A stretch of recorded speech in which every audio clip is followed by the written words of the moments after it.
என்ன சின்னக்கா ஒரு மாதிரி மூஞ்சி தூக்கிட்டுறா? என்ன பிரச்சனை? ஏதோ நீங்கள் ஏதோ வரைய கொடுக்கலையா அவகிட்ட அப்படின்னு ஏதோ கேள்விப்பட்டேன். அது என்னது? ஆமாம், போலீஸ் வராங்க. போலீஸு இன்னைக்கு ஸ்கூலுக்கு வராங்க.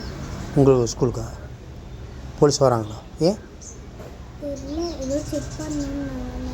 சரி, அதுக்கும் சின்னக்கா மூஞ்சி தூக்கிட்டுறதுக்கு என்ன சம்மந்தம்? அவகிட்ட நான் சொல்லலையா, ஆனால் இங்கே தான் உட்காந்து நான் சொன்னேன். போலீஸ் வராங்கன்னு சொல்லியாம்மா? சொன்னேன். அதுக்கு இல்லை, ஏதோ வரைய அம்மா ஏதோ வரைய நீங்கள் வரைய கொடுக்கலையா தனக்கிட்ட அப்படின்னு ஏதோ சொல்லிட்டு மூஞ்சி தூக்கிட்டு போகிறாங்க ஸ்கூலுக்கு. அது நான் பெரியவங்கிட்ட சொன்னேன். சரி, ஏன் இவங்ககிட்ட சொல்லலை? இவங்ககிட்டையும் சொல்லியிருக்கலாம்ல. ம், சரி, அவகிட்ட கேட்காம இப்போ அவங்ககிட்ட கேட்டிங்களா? ம், இப்போ அதனால் மூஞ்சி தூக்கிட்டு போகிறாங்க. சரி, பொட்டு வைக்கல பிள்ளை இன்னும்? சரி, வைங்க பொட்டு.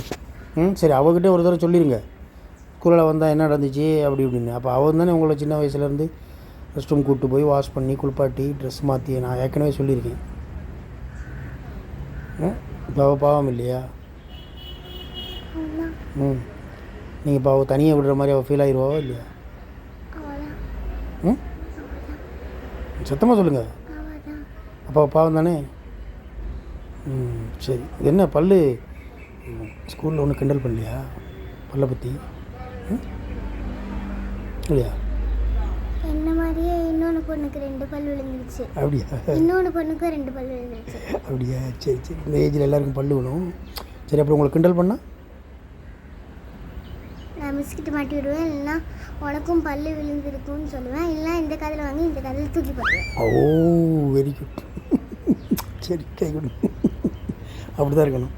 நம்மளை யார் விமர்சித்தாலும் என்ன செய்யணும்? மிஸ்ஸுக்கிட்ட மாட்டி விடணும், இல்லைன்னா இந்த கதையில் வந்து இந்த கதை தூக்கி இந்த காலை மிஸ்ஸுக்கிட்ட மாட்டி விடுறதில்ல சொல்லணும். சரி, ஓகே, வெரி குட். சரி, போட்டு வச்சுக்கோங்க பிள்ளை. பாய்.